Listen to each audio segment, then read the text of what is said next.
This happened to me in October of 1983 in Santa Cruz County, Arizona.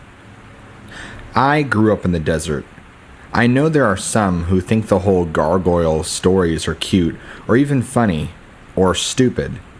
But if you do some research, there is a reason that these statues are on ancient buildings and they are considered the devil's offspring. Gargoyles are evil. They are not animals. They are not human. They are something else. Something much worse. I saw the desert gargoyle in 1983 after a bunch of satanic worshippers were chased off the old Hanson Ranch in South Arizona.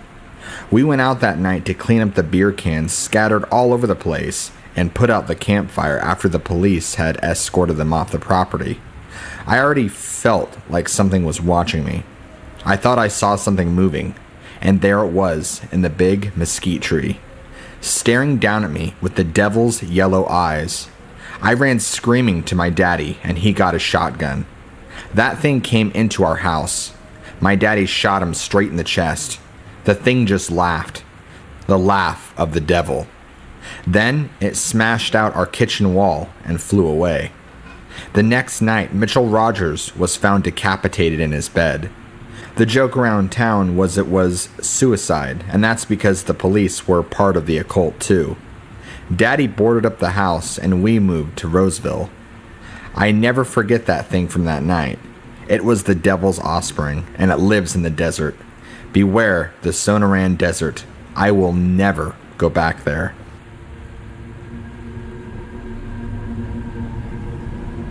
Story 2. I love our gargoyle, Gargzy.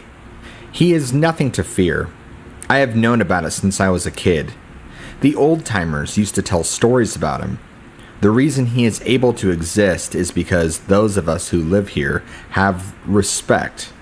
But occasionally, there is a jackass, some loudmouth knucklehead who thinks the world revolves around him. But our gargoyle settles up with them soon enough, and they are gone. One way or the other. I'm happy to talk about it because, 1, I think it is possible to live in peace among all creatures. And to me, the gargoyle is no different from a rattlesnake. Just another animal. And, just like the rattler, step on it and you're in big trouble. But I never heard of the gargoyle hurting innocents. Oh, maybe he puts out a warning. But never hurt anybody as far as I know. And no one will believe me. So what's the harm? If you tell people about this thing, it actually ends up protecting the thing because nobody thinks it's real. And 3, nobody, least way, nowadays is interested in going into the no man's land, part of the Sonoran Desert where our friend lives, and seek him out. Maybe in 1,000 years, but I am sure the gargoyle will still be able to hide somewhere between there and his caves, or do whatever else he needs to in order to deal with it. He has been around a lot longer than us. And to answer your question, yes, I did see the gargoyle, in person. Only one time though, and it was a sight to behold. My wife and me live in the Sonoran, and I always hope to see it show up in our backyard. But the one and only time I ever saw it was on a drive through one of the national reservations in Papago, Arizona. We were going from Tucson to Gila Bend. My friend Benny and I were taking the long way home. We were on 86 between 3 points when Benny had to take a piss. Maybe somewhere around Cells on old Indian Route 15. He gets out to piss, I get out and walk around. And as anybody who knows that area will tell you, if you drive through there at night, the cactus look like people lining the desert. And surely enough, that night was no exception. Then, I see one of the cactus about 50 feet in front of me walking due west. Tremendous pointed wings and ram horns. "Benny," I said. "Hey, Ben, look over there." "I'll be goddamned," he said. I whispered to him, "She's a beauty, ain't she?" "A thing of beauty," he said. Benny zipped up. The gargoyle jumped up into the sky and was gone. That's it. The one and only time I ever saw our gargoyle. But I hope it's not the last.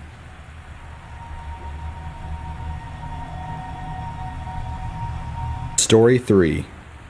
A group of us were trying to cross the border from Mexico to California, but the guy who was taking us said he needed more money. What are you going to do when something like that happens? We were completely at the mercy of the Coyotejes. The Coyoteje that was taking us to California supposedly had a good reputation.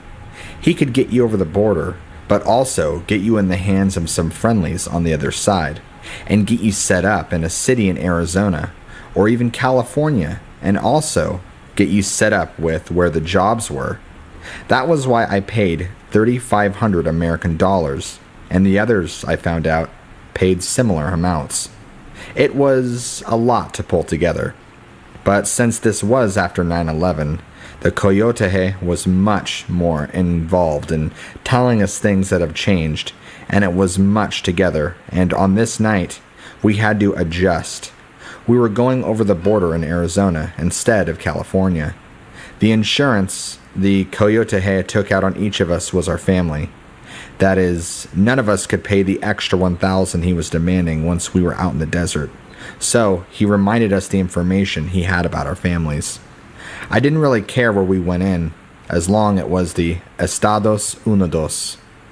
Me and 3 others were standing in the night desert, while the Coyoteje went to talk to another guy who pulled in a big truck with lots of extra lights mounted on it.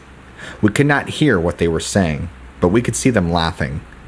It felt sinister. His friend drove away. Then the Coyoteje came back and told us, we have to leave now. He was an obnoxious, mean con artist of a man, and I hated him. We started walking forward in the dark. He was back there, behind us, singing and talking shit. The 4 of us began talking to one another. We were wondering how long the walk would be. Then we noticed that we have not heard the asshole in quite a while. We stopped. We called out. He was gone. Just gone. And there we were, stuck in the dark, abandoned in the desert at night, on the Mexican side of the border. We didn't know what to do. This Coyoteje made all these promises and threats, and bragged as long as he was with us. Then he abandoned us in the middle of nowhere? After calling and searching, we decided to band together and take a risk for the border. We walked and walked and walked. One of the guys with us started to cry. I don't blame him. It is hard when you are walking in the dark and have no idea where you are or how far you're going. But we kept walking. I am in the front and something falls right in front of me. The first thing I thought was Border Patrol, and I jumped. Then we all held still. I looked down. I saw something on the ground. The moon was out, so I could see something. I looked at it for a while. Then I approached it. Maybe some others are out here crossing, and I just threw something to get our attention, I thought. I got up closer and could see something written on the thing that had landed in front of me. It was the tattoo from our Coyoteje. It was on his shoulder, and that was his arm I was looking at. There was screaming and panic. The group of us took off running and hid in some bushes by the rocks. It could be a lot of things, and all of them bad. Debt, revenge, drugs, territory. And as we crouched behind the rocky bushes, we saw something skid into the sand near the arm. Then the dust cleared, and we could see it was a giant man with bat wings. It grabbed the arm, made a sound like a screeching bird, and flew off into the sky. None of us made a sound. Then we got up wide-eyed and confused, but continued going on in the direction we had started. Only now walking faster and always looking up with fear and searching the dim terrain for possible refugees in case they should appear. About an hour later, we ran into another group who were crossing and joined them. We all did make it across.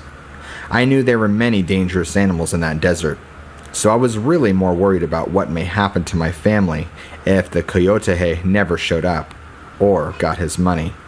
But no one in my family ever had a problem or heard from anybody. I guess they chalked it up to something else, or maybe thought he stole from them. So it was more on him the Kyotohe, and his family. As for the crew, I never saw any of them again. We spread out once we got inside Arizona. I never went back to Mexico. I still send money back to my family, and none of my family ever had a problem from anyone. There was so much life and death going on that night. Even the monsters of myth had to take a back seat to other realities. But many times in the years since, I have thought about what I saw, what we saw, and I wonder if the others have ever told anyone about it.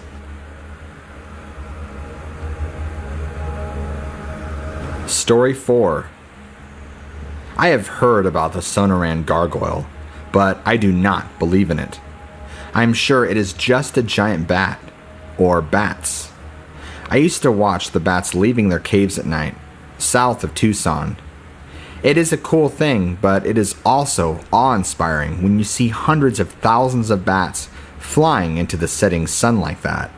It can make your mind play tricks on you. One time in particular, me and my dad and my friend took a drive down to the bat caves around sunset, and then they start pouring out. There's the sound and the sky goes black. Yeah, it's wild.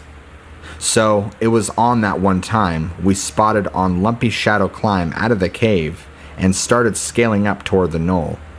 You could really just make out the basic shape. And because those bats have smashed up snouts, it can kinda look like a human face, especially in the setting sun or even the dark. In our case, we were watching this thing climb. It is just a moving pile of wings and elbows. Then it squatted on the cliff and sat there. And seriously, it looked like a ram with wings, but with a human face. Because the sun hits the face on those bats, and it makes it look like it has a bow nose, you know, like a human face.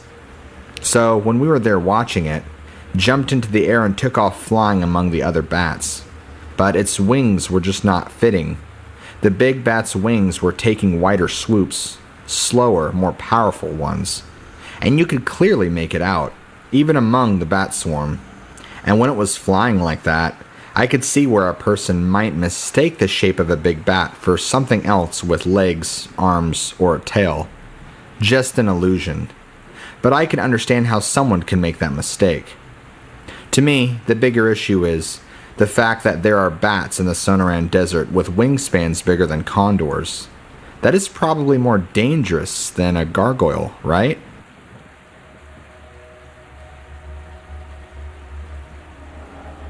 Story 5. We like to go camping, and we were really into something called extreme vacations.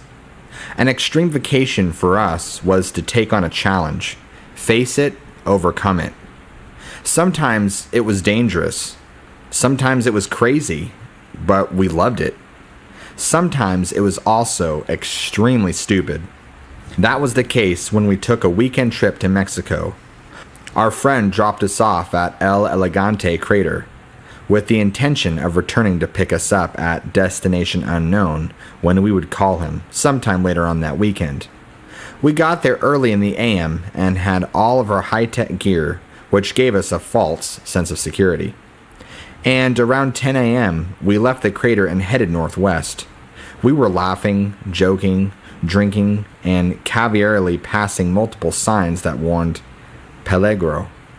We decided we could actually hike north to the 2, just south of the Arizona border, and have him retrieve us near the Cabeza Prieta National Wildlife Refuge. Yeah, we were beating our chests and felt like there was no terrain we could not handle with authority. Idiots. Nevertheless, somehow, and I am still not entirely sure how, our GPS went screwy. So we navigated by the sun for more than 2 hours, only to end up in a mess of craggy crevices where we needed to keep going left. Finally, we decided to commit to a short walk to the south in order to access what looked like a crescent plain that would take us back north. We had plenty of water and solid gear, but it was not long before we completely lost all phone signal. I distinctly remember 3 o'clock, because it was hotter than hell, and although we had a lot of sunblock, there was absolutely no shade. No immediate shade, I should say. No shade as far as I could see. I was not so extreme anymore, as it was just scary. And the more we walked, the more anxious we got. I could tell Jeff was getting nerved up. We had both stopped joking about 2 hours ago, and about an hour ago stopped talking altogether. Then we got into an argument. That is always a good idea in those situations. Jeff wanted to go straight north, but I could see only rough terrain north and wanted to go northeast, especially as I knew northeast was more likely to lead us back to people, or more likely toward Arizona. He told me, "We don't have time to fuck around," he snapped. I knew we had to keep it cool, because the desert is not the place to get hysterical.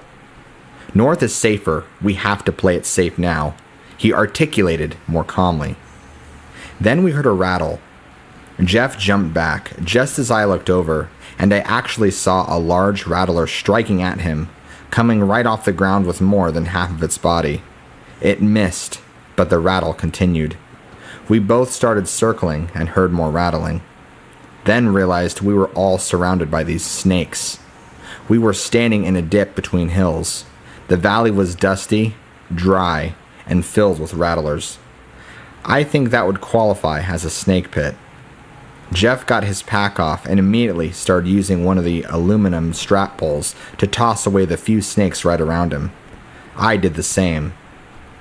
"There are hundreds," Jeff said. Jeff looked up as we both considered how we could hike out of here. Even though we had flashlights with us, no one wants to navigate a snake pit in the dark, and especially in the short valley we had found ourselves. I distinctively remember that long afternoon shadow falling over the west ridge. It covered half of our options in growing darkness. That was nerve-wracking. I still have nightmares about that. What a horrible position to be in. Fortunately, we were able to draw closer to the north slope of the brush and cactus where the rattler invasion seemed to thin out. We took a breath. We could see better as portions of the flat rock exposed empty, safe swatches. So that is where we went, and just above the snake trap, we sat down on the stone and gathered ourselves momentarily. That was when I saw something scrawled on the rock. At first, I felt good because I thought vandalism equals civilization, and at that point, civilization was the priority. But after I pointed it out to Jeff and began sweeping it off, he said to me, "If we run into people out here, it could be bad. We need to get moving." Jeff stood up as I finished brushing off the image. It was only a drawing with an arrow above it.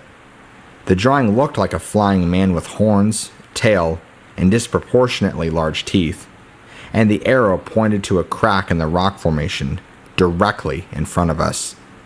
Well, someone must have been here and survived, so I think we'll be okay, I told Jeff. Jeff came back and took a look at the drawing. I think for a moment we both forgot about the bad turns of the day, and were just fascinated by this image. Something so simple in such an incongruous place. Scary, intriguing, at most. Jeff kept looking at the rock and back at the drawing. Then he looked at me. "How old do you think it is? The drawing?" he asked me. "Man, I don't know. It's hard to tell. It looks like old staining the scratches of the rock. There's no telling how you could even know," I started. "But somebody spent some time chipping it in there," I finished. I took several pictures of it, along with shots of the immediate rock formations. The image was scratched into a flat, exposed portion of a very large rock layer, so it was not something we could just pick up and take back with us.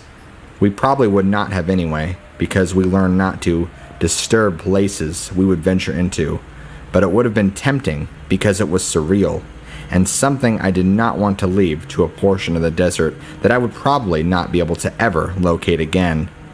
But I did immediately try to deduce how I marked the area by the best means I could without the GPS. Sort of a substitute, high-tech bread crumble trail. As all of this was going through my head, Jeff just asked, "What do you think? Should we?" as he nodded at the stone crevice. I was surprised. He was recently visibly panicked, but now felt, as did I, that we had suddenly found the purpose of wandering lost in the sonoran, to see what was in that hole. "Fuck it," I said. "Let's do it." And we started walking towards the cave. "I gotta know what's in there." "Yeah, what is in there?" Jeff smiled, and we started stumbling over the rough surface toward the countersunk crevice opening. We were lapping it up just as we both began crouching into all four positions to descend. Then we heard a chilling sound. A cackle. A true-to-true life cackle. From a hole in the deep desert earth. We heard it echo up from the deep down inside that dark slit. We both stopped and sat down. We listened. "Wow," Jeff said, moving his jaw back and forth in consideration. "That sounds like something is alive down there," I whispered. "Yeah," Jeff agreed and then peeked over the edge and waited. We took a look around. The sky was starting to turn orange. Then we heard the sound below us again. This time much of the echo was gone, and the sound was much louder. Whatever it was, it had moved closer to the opening, and the cackle now became a scraping sound, as though the rake was being drawn across the fence. We both jumped up. "We are not prepared for this," Jeff said. I agreed. We immediately began walking quickly north. We walked and ran, jogged and ran, fast walked and sprinted, climbed and stumbled. The whole time we were looking back and squinting. A couple times I thought I saw something, as did Jeff, but really, I believe it was just fear. As the sun met the horizon, our phone signal came back as we neared the 2 east. We called Edgar, and he picked us up about an hour and a half later. I don't know what lived in that hole, but whatever it is, I think it selected that particular place for a reason. We were probably part of only a handful of humans who had ever wandered there in the past century. Kudos to you, flying man.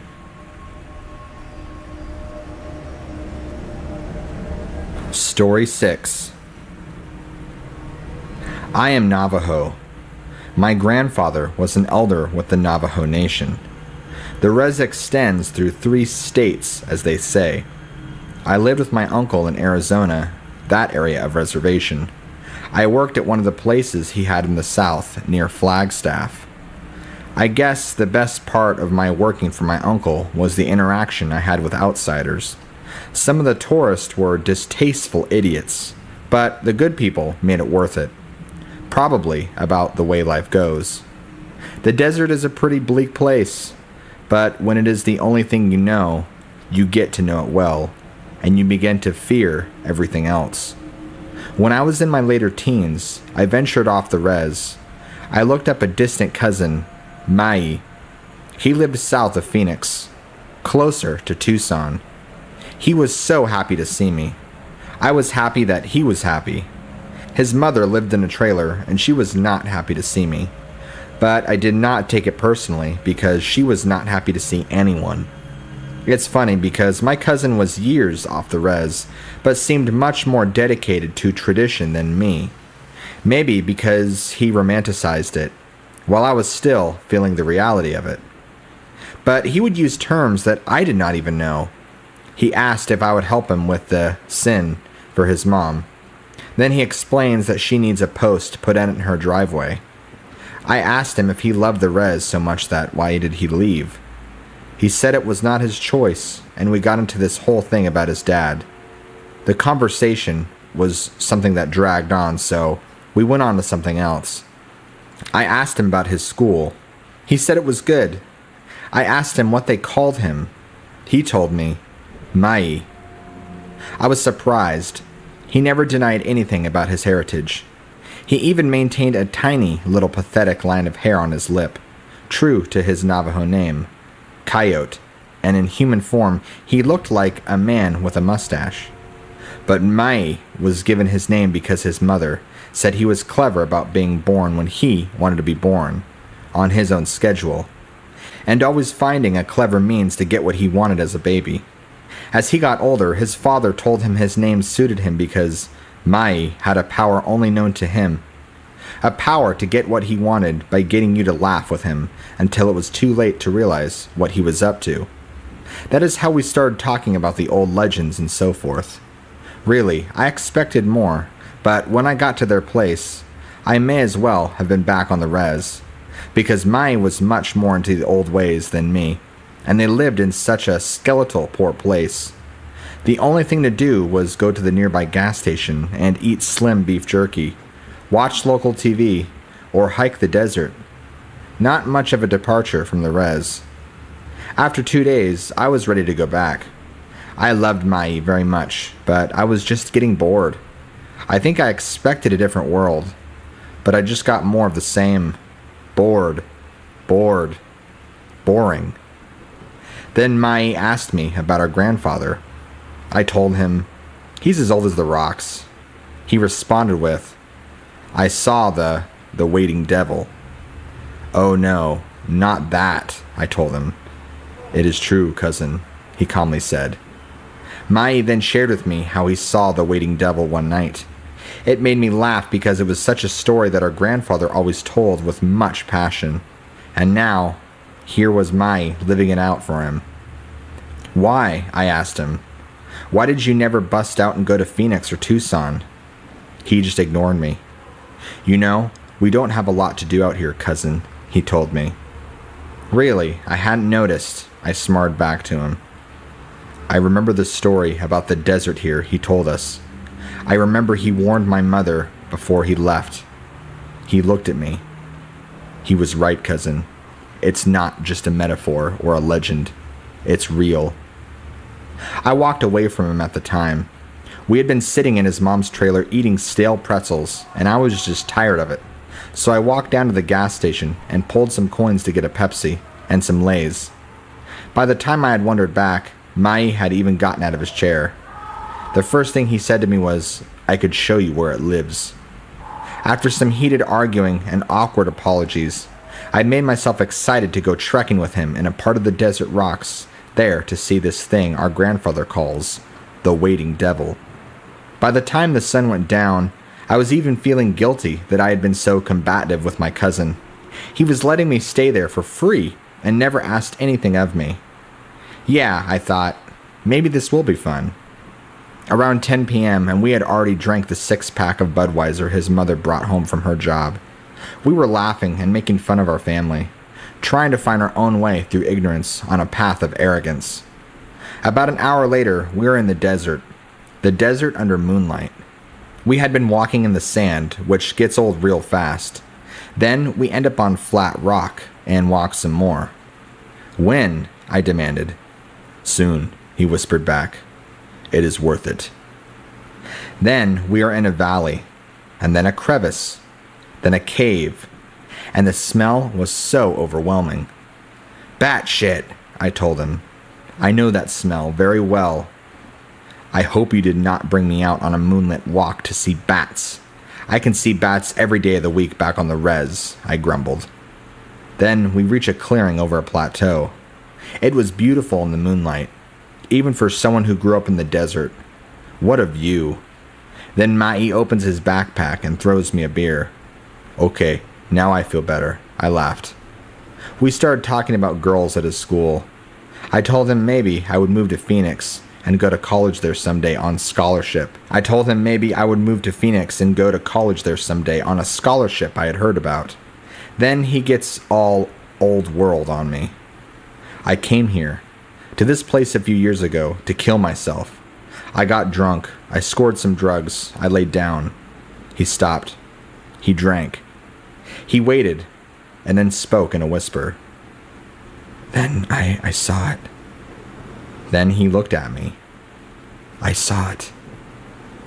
Why? I started. It always has to go underground with you? He said, Look, you see it there? I was half laughing when I looked up to one of the far-away red rocks towering in the night sky, and I saw it. I saw a man-dragon flying in the distance, over the empty desert. I remember, I sat up and I stared. The waiting devil, he said, then took a drink of beer. I told you, cousin. He was silent. You still think they are all dumb stories? I started asking him all kinds of questions, but I mostly remember wanting to know, how did you know it was here? Yeah, he said casually. I've only seen it now, in October, at around this time. As the waiting devil disappeared into the rocks, he explained, it was October when I first saw it. That sad, sad night. And even though I looked for it at other times, I never saw it at any other time. Only that next year. The same month, October. I don't know why. It was unreal to watch that thing our grandfather had always talked about. But there it was, landing on the face of the red rock and crawling into a crack on the side. No one will bother it there. It knows that. This is protected land, cousin. He drank some more. And who would ever believe anything anyone says when they live in a trailer? Or on the res, I agreed. He was right. He was telling us straight, cousin. He stared. The waiting devil lives in the rocks of the desert sunset. Yeah, he was right. I nodded. I moved to Phoenix that next year. Mai and his mother moved to Texas a few months after that. I was never able to find that spot where he took me again, though I tried in vain twice. Maybe some things are best left unable to find forever.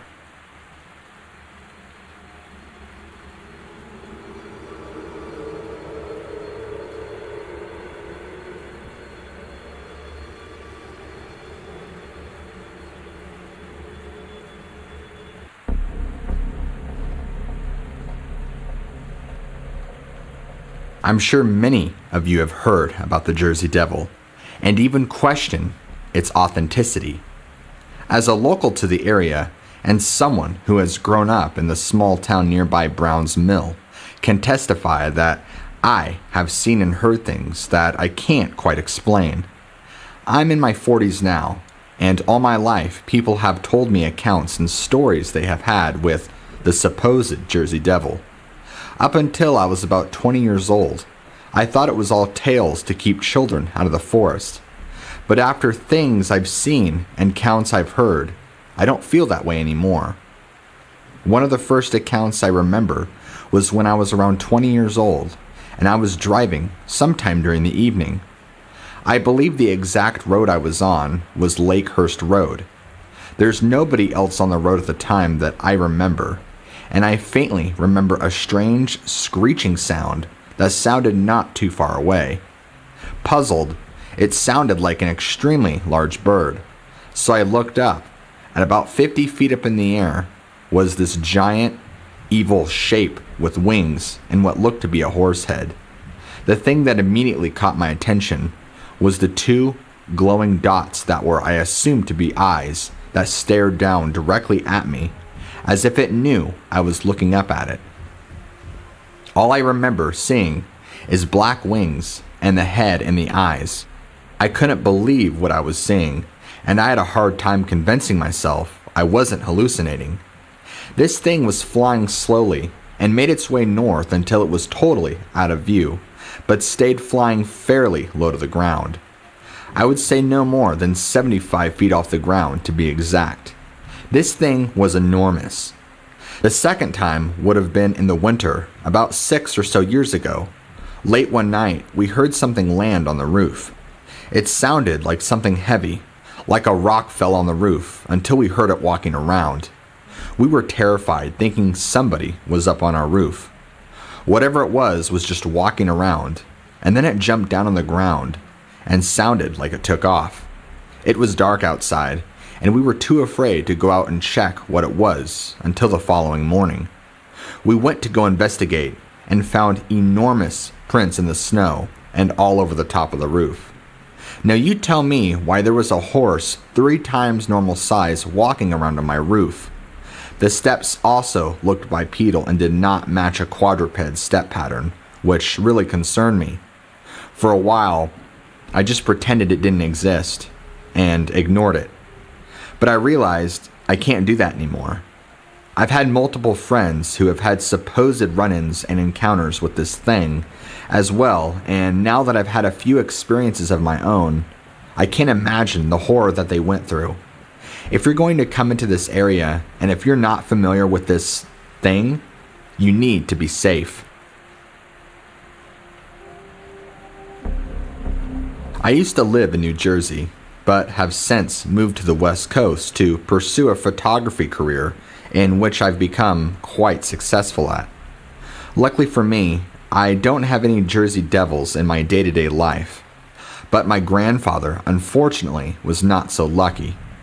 My grandfather, who has since passed away, told me of a story when he was around 13 years old that he had a face-to-face encounter with what he could only describe as something right out of hell. His story is that when he was just a boy, him and his parents lived outside of town and had a fairly large vegetable garden. He was the only one outside at the time, and he was tilling the soil, as was his usual chore, and keeping up on other garden tasks. As he was tilling the soil by hand, he heard a loud whoosh sound, and looked up to see this, what he could only describe as a demon with wings, and an elongated face flew down right in front of him. He said it was about 5 feet away when it landed. It could have reached out and grabbed him. He said this thing looked menacing, and gave my grandfather the most evil look he's ever seen, like it was going to hurt him. He told me he screamed bloody murder and ran back to the house, and this thing let out a howl and flew up in the air. He tells me his parents didn't see or hear it, and ended up beating him because they thought he was making it up to try and get out of his chores. It really traumatized my grandfather, because every time he brought it up, he would get really shaken up, and you could tell his voice would start to break and his eyes would wilt. I've never encountered anything like it growing up, and I lived right near the Pine Barrens, but I can't dispute what he experienced. It still freaks me out to this day just to think about. God only knows what he actually encountered that day gardening. I was on my way to work one early morning, driving on Range Road, which also becomes South Boundary Road. It's a 2-lane road with heavy forest on both sides. It was probably about 5:30 in the morning, and it must have been spring still, because it was pretty dark out and the sun was just beginning to break. I was coming up on a larger bend in the road when my headlights shone on something huge jump down from the trees onto the road. As I approached closer, this huge mass that had jumped down stood up, and I immediately stopped my car. I full-on pissed my pants just staring at this thing.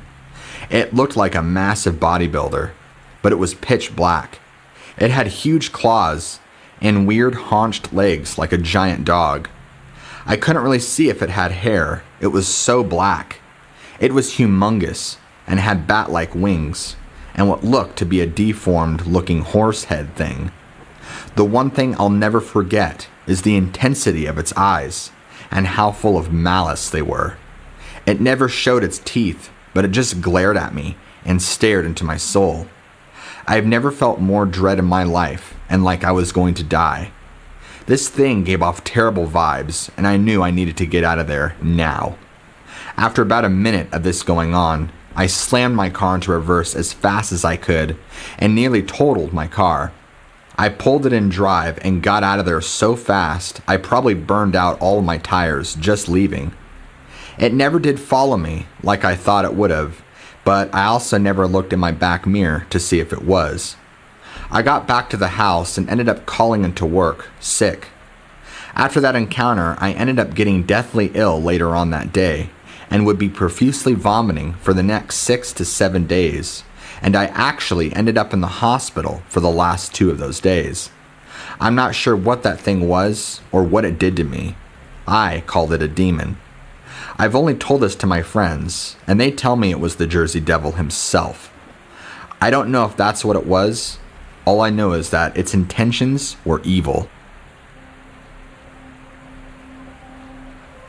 This event occurred in December of 2005. It had been a heavy snowfall for the past few days, so we probably had a good few feet of snow at the time. I remember staying up that night and playing video games when I heard ruckus outside, but I didn't think too much of it. I just kept playing video games, but it sounded like banging and clanging, and then I remember getting the distinct smell of sulfur, and it was incredibly strong. I started freaking out and wasn't sure what to do. I thought we had a gas leak or something. I ended up going to open the back door to see what was going on. It was so black I couldn't see anything. At the time, our porch light had been gutted because my dad was in the process of doing some renovations. I could still hear the ruckus and weird noises. And then, I hear what sounds like a moose take off into the woods. I was scared, but convinced myself it was just a large animal. And the sulfur smell? I assumed we had had a minor gas leak, and that it was gone. The next morning, my dad was asking me why I was outside banging around. I told him I wasn't, and that there was a large animal in our yard. My dad tells me we don't get moose up here in Jersey, and I started to freak out. We went outside, and sure enough, humongous hoofprints in the ground. My dad's reaction was rather surprising. Instead of being curious, he looked like he knew something. He was pale, and he told me I needed to stay in the house from now on. I didn't like his tone one bit. I'm 15 at this time, and what did I know? At the time, I was pretty ignorant about cryptids, Jersey Devils, etc. It wasn't until I was a little older I learned of such things, and so I asked my father about it when I was older in my 20s, and he told me he thinks one Jersey Devil came to terrorize him when he was younger. He told me he feared that this was the same one coming back for him. I was definitely spooked when he told me that. Luckily, I had already moved out for college, and my parents don't live in that house anymore, but you never know when it could come back. This happened just last year. Last summer, to be exact. I was driving with my family in the car on Shore Road out in Berkeley Township. Shore Road is this little long stretch of land that's kind of out in the bay, and on both sides is kind of thick shrubbery, I guess, and then coastline. I remember it was clear as day, probably in the afternoon sometime, and we were driving down this road. There were several other cars on the road, mind you. It's not a dead road at all. My dad is driving, and he's looking up at something, and then he asks us to look up with him, and then he asked, "What is that?" All of us were looking up at it, and we could not determine what it was. A few 100 feet in the air, it looks to be this huge floating shape of what we can only guess would be a horse with wings. It was solid black, and all we could see was the general shape. I didn't see any wings flapping or anything. It looks like it was literally just gliding smoothly through the sky towards land. My parents and I were in awe, and we thought, what on earth could that be? We are originally from Florida, and just moved up here a few months prior to this happening. I did a little research after, and the only thing I could possibly find that points to anything feasible is a Jersey Devil. It didn't really scare me as much as it made me curious. It's the only thing I could think of. It was so huge, and the shape was pretty distinct, even from a couple 100 feet away. It's just weird how it wasn't actually flying, just kind of gliding across the sky. It's pretty windy out here too, and it didn't look like it was having any turbulence problems. It's like the wind didn't even exist to this thing. Like I said earlier, there was a bunch of other people on the road, so I'm sure we were not the only ones to see this thing. It was pretty visible if you looked up. This happened in August of 2018.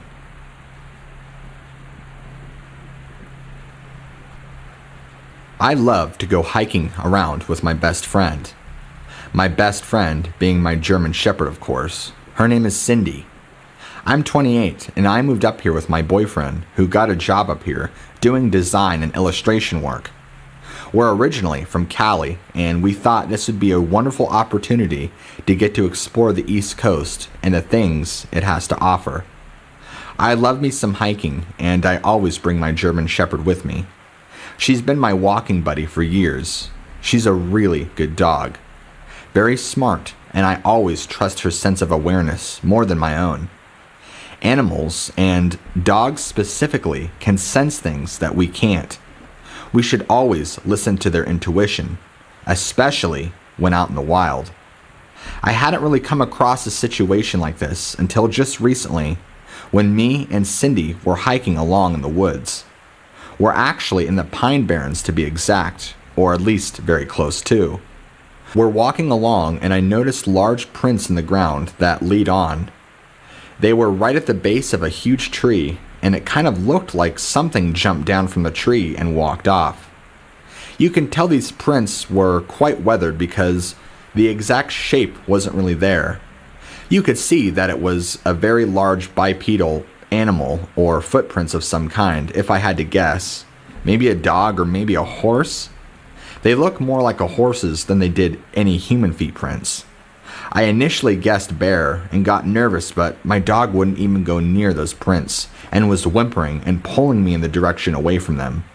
Now, that really concerned me because we've been around black bear in California, hiking around, and my dog never acted like this. I knew something was wrong, and I kept asking her if she was okay, but she acted like she wanted to get the hell out of there. I looked at her face, and it just said danger, we need to leave.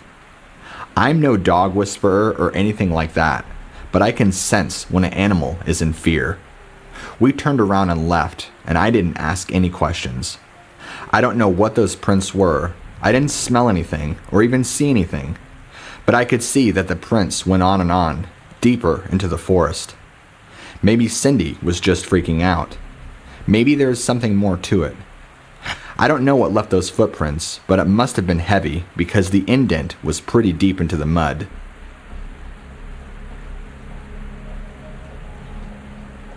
My house is not all that far away from the Pine Barrens, and I'm here to tell you that from my experiences, something is living out in those woods. I know because every single night I hear it screaming and screeching like a banshee. The very first time I ever heard it, I was outside smoking a cigarette late at night, and I kept hearing rustling in the woods. It didn't sound like rustling though.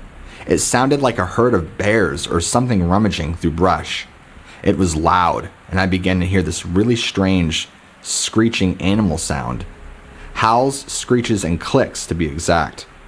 I'm familiar with enough of the wildlife and animals around here that I know enough that there is no animal that makes those noises. Growing up, I remember hearing stories about a supposed Jersey Devil and that how during the night it stalked its prey, but I never really paid much attention to it. I'm not saying one out there might be making the howling sound is definitely a Jersey Devil, but something is out there howling away at night, and it scares me. It sounds huge and it doesn't sound right. No animal I've ever heard of makes that noise. Apparently, it's not just me either. My neighbors have talked to me about hearing strange noises coming from the forest at night, and they ask me what I think it is.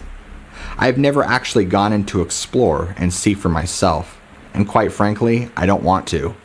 If a Jersey Devil exists, I don't want anything to do with it. If I leave it alone, hopefully it will do the same for me. I don't really like to talk about my story much, mainly due to criticism and lack of belief on people's parts. I don't like to be called crazy. I didn't ask for these scars on my body, nor to have been attacked. It's just what happened to me. However, for you, I will divulge the details so you can share with your viewers. I'm a night hiker. I know that might sound weird, but I've hiked thousands of miles all across the wilderness of North America, at nighttime specifically. I think there's just a certain beauty to going through the wilderness at night. Different animals are out, and I enjoy the challenge that low light visibility brings. I'm a thrill seeker, but I'm not scared of much. I understand many will perceive this as stupid because many predators are very active at night, like mountain lions and bear to be exact. While this is true, I keep myself armed with my trusty 308 Magnum, a loud Bluetooth speaker, and quite a few bright flashlights that reach anywhere between 1200 lumens to 1500. You would be amazed at how helpful a loudspeaker can be, blaring music to ward away animals. You know, one of those little battery-operated Bluetooth speakers? They work great. Sometimes I'll do a variety of sounds, high-frequency noises to ward off predators, or just loud heavy metal music and blast it. Again, I have never had an issue. This particular night I was hiking, though, I was going through some more marshier, swampier areas of the New Jersey coast, not far from Barnegat Bay. This was only a few years back, and this particular time, I was not playing any loud music or blaring any frequency noises. I was just traversing with my gear and my flashlights. By the way, my flashlights that I used were pretty expensive, and like I said, they were extremely bright. To get a high-end flashlight, they offer you generally around 1500 lumens, so I had some good gear on me. Anyway, I'm traversing through a marsh area when I began to hear some rumbling. It sounded like a low groan at first. I thought to myself it could be a black bear that I possibly disturbed. I pulled out my .308 and pulled the safety off. This baby is fully loaded, and I'm not a person to take chances, even though I night hike and take tons of chances, but I wasn't about to go down from a predator. All of a sudden, I hear brush breaking and cracking to my left, and I see this thing run right at me. It came at me so fast, I barely had time to react. I turned and fired one shot at this thing running at me, but by the time I had fired my shot, it was already within feet from me and slashed my entire side of my body up with one swipe of its claw. Then it darted back up into a nearby tree. I knew I shot it because it screamed and I saw blood. When it swiped at me, it also knocked me down onto the ground, and I'm bleeding profusely at this point. I'm shining my light and I finally get a good look at my attacker. It looked like this tall, 9-foot tall, scrawny black, scaly thing. I don't know what else to call it. It had a horse's head and horns, and had these powerful eyes. I knew I wasn't dealing with a normal animal at that point. I pointed my weapon and fired again, and it screamed and ran off deeper into the woods. When I shone my light on it to look at it, I didn't see any blood or signs that I even hit it, even though it was 3 feet away and I shot it point blank in the face with a magnum. Something isn't right. I pulled myself up and got the bandages out of my backpack and patched myself up as best as I could. That's when I realized when I initially saw blood from the first shot, it was my blood. I was bleeding worse than I thought. Luckily, it hadn't punctured any real arteries or anything, but I got a pretty good gash from this thing. I ended up walking my way back to the nearest hospital where I just told them I was attacked by a mountain lion because I knew they wouldn't believe me. I still go hiking at night and do my usual routine. I don't know what it was that attacked me. I've heard about the Jersey Devil, but I don't care if it's a demon or a damn leprechaun. If it's flesh and blood, it can die, and this thing wasn't even phased. I shot it. Could it have been a Jersey Devil? I will never know.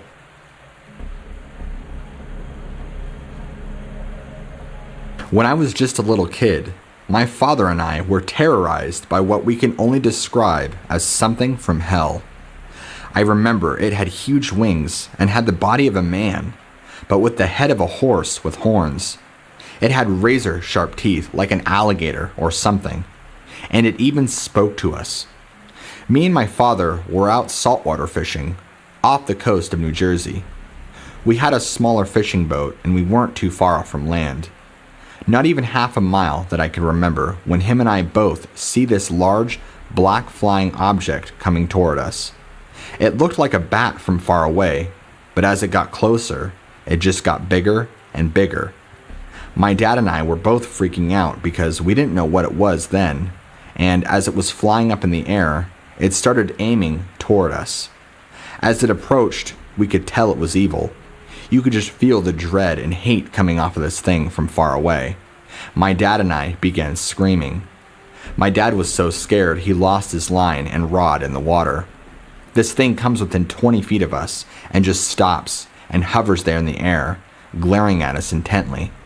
I thought it was going to kill us both. It's weird because it wasn't flapping its wings or anything. It was literally just hovering there in the air without its wings moving at all. It's like it was being held up somehow. It didn't make any sense. It then reached out its arm and pointed its nasty claw right at me and looked over at my father and said, "Sacrifice." It barely opened its mouth, but it sounded just as you would expect some hideous demon that smoked so many cigarettes to sound. I fully released my bowels into my pants, and then this thing just turns quickly and flies off in the distance it came at incredible speeds. We got back to land fast, and my father abandoned saltwater fishing indefinitely after that. I'm in my later 30s now, and it's something that will never leave me. I still have night terrors about it often to this day, and I've tried to deal with it and process it my entire life. I always keep running through what it said to me. I don't understand why it said sacrifice. I'm terrified of what it could have done and wanted to do, so I just stay out of the area altogether of New Jersey. This event goes back in the mid-80s. I was young, in my early 20s, and was heavily into black magic and the occult. I had a group of friends. I guess you could say we were our own little coven, because we casted spells and practiced rituals and witchcraft together all the time. We made sacrifices with small animals, even did some really minor stuff like rune castings. But we would also go out at 3 a.m. and do rituals and try to summon demons to go after people and hurt them. I have since moved away from that, and I don't participate anymore. I have since become a Christian and have given my life to serving Christ, not the devil. I'm certain that on the night I'm telling you about, we summoned the Jersey Devil himself. It was in October. I believe it was the 1st. We didn't really do a whole lot of ritualistic stuff by the book, and we just did our own thing for fun, even though some of us were very knowledgeable in casting spells, incantations, and summoning. I remember going out into the Pine Barrens in the early morning hours of, I think, about 2 to 3 in the morning, and we had a blood sacrifice. I think it was someone's cat that we had kidnapped, tortured, and slit its throat as a means to summon a demon through blood. Well, that was the intent anyway. We all stood in a circle and did our spell and chant, and within minutes the air became thick and staticky, and a powerful sulfur smell engulfed us. This being, at the time, I didn't realize it was the Jersey Devil, but this being manifested inside of our circle. It looked like it had faded into this dimension, or frequency have you. It was this massive, hulking thing, dark and black as could be, and what I could only describe as the most demonic-looking horse head you could have. It also had large bat gargoyle-like wings and talons on its feet and hands. I wasn't scared at the time because we thought we had control over it. It asked us telepathically why we called it and what was our intentions. One of the others declared that it wished for it to go terrorize and to victimize somebody they wanted to kill. This thing flew off faster than we could even see, and I don't remember too much after that. We had summoned demons before, so this wasn't anything new. If any of your viewers are witches or are into the occult and summoning, they will know and understand summoning demons and spirits and having them physically manifest isn't that big of a deal. It happens a lot more than you would even know. There are many secrets to the dark magics. For those that aren't into the occult and don't understand rituals, summoning evil spirits and demons to do dirty work is actually quite a common thing. We used to do it and send demons after Christians all the time, or send spirits of drug abuse, suicide, etc. out to different places we could. People think it's all a joke, but there's power in evil. There's power in being able to cast spirits and to be able to bend them to your will. What people don't realize is that there's a huge payoff. Anyway, that's my story, and I don't recommend anyone going out and trying to summon anything. God bless.